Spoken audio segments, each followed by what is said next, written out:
Good morning. You're listening to Slices of Wenatchee. We're excited to bring you a closer look at one of our top stories and other important happenings every Tuesday, Thursday, and Saturday. Today, the mystery surrounding the disappearance of Travis Decker after he murdered his 3 daughters has come to a grim conclusion, bringing both closure and lingering questions for the Wenatchee Valley community.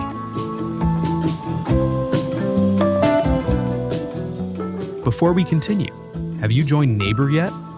If not, download the app today and join local conversations about issues that matter.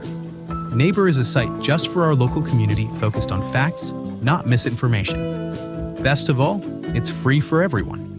To learn more, visit wenatcheeworld.com/NABUR. Now, let's jump in. DNA testing has confirmed that human remains found last week on Grindstone Mountain belong to Travis Decker, the Army veteran and lone suspect in the June deaths of his 3 young daughters. Peyton, Evelyn, and Olivia Decker, ages 9, 8, and 5, were found suffocated near Rock Island Campground. Decker disappeared that same weekend, triggering an intense and prolonged manhunt that stretched for months. Chelan County Sheriff Mike Morrison announced the identification Thursday, saying the remains were recovered roughly 3/4 of a mile from where the girls were found. The breakthrough came after a lead from an operational psychologist's behavioral analysis helped guide search crews to a remote area on Grindstone Mountain. There, investigators discovered bones scattered across 5 locations, along with clothing that matched what Decker was last seen wearing. Among the remains were a foot, femur, and several vertebrae. Though the discovery provides resolution, it raises difficult questions that may never be answered. Chelan County Coroner Wayne Harris said the torso and cranium are still missing, and no biological tissue could be recovered due to animal activity and harsh summer conditions. Without those pieces, the official cause and manner of death will likely remain unknown. No evidence of trauma was found on the bones, and Harris noted that a traditional autopsy isn't possible in this case. Decker, a former infantryman who served in Afghanistan and later joined the Army National Guard, had struggled with mental health issues. Court records show he had been diagnosed with borderline personality disorder and had been ordered to undergo a psychiatric evaluation following concerns over anger management. Despite the court mandate, that evaluation was never completed. At the time of the murders, Decker was permitted supervised visits with his daughters in the Wenatchee Valley, but was not allowed overnight stays. After the girls were reported missing in early June, authorities launched an intensive search that included ground crews, air support, and eventually the FBI. Bones found during earlier searches were determined to be non-human, and one unrelated overdose death was also discovered in the area. For months, the search offered no clear answers, until now. During Thursday's press conference, Sheriff Morrison addressed Whitney Decker directly, thanking her for her patience and trust throughout the investigation. He said, "You never wavered your support from us. We haven't forgotten that, and we hope you can rest easy at night knowing Mr. Decker is accounted for." The case, while closed in terms of Decker's whereabouts, remains haunting. It's a tragic story that has gripped the community and left a permanent mark. For many, especially those close to the Decker family, the hope is now that healing can begin, even as so many questions remain unanswered. For more, head over to WenatcheeWorld.com.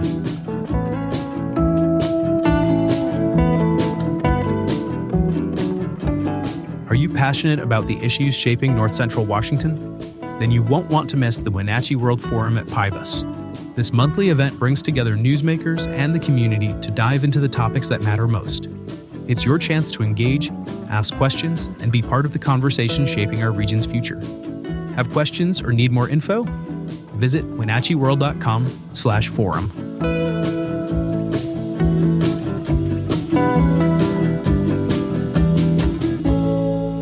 Now, a few other stories you should know about.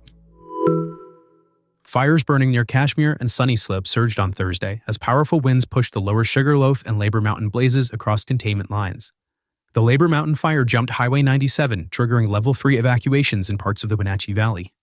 Combined, the fires have scorched over 60,000 acres and are threatening more than 2,000 structures.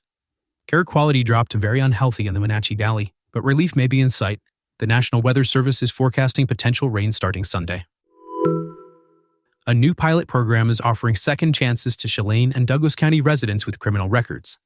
The Reentry Legal Aid Project, run by Chelan Douglas County Volunteer Attorney Services, has already helped several clients vacate past convictions, making housing and employment more accessible.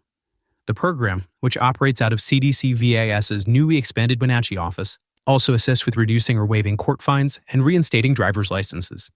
Executive Director Eloise Barshes says the goal is to provide free, accessible justice for those trying to rebuild their lives, especially people most impacted by the legal system.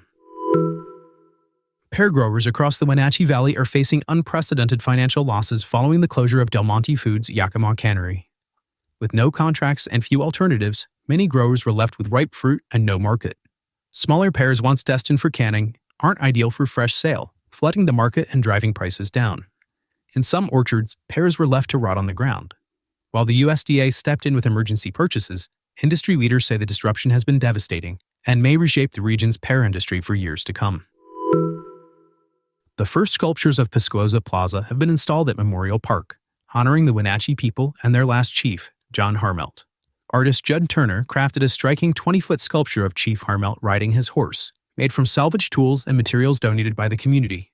The sculpture incorporates animals and symbols deeply rooted in Pasquoza culture, and 2 more artworks by local artist Swede Albert and bronze sculptor Kevin Patel are on the way. A dedication ceremony for the plaza is scheduled for Indigenous Peoples Day on October 13th.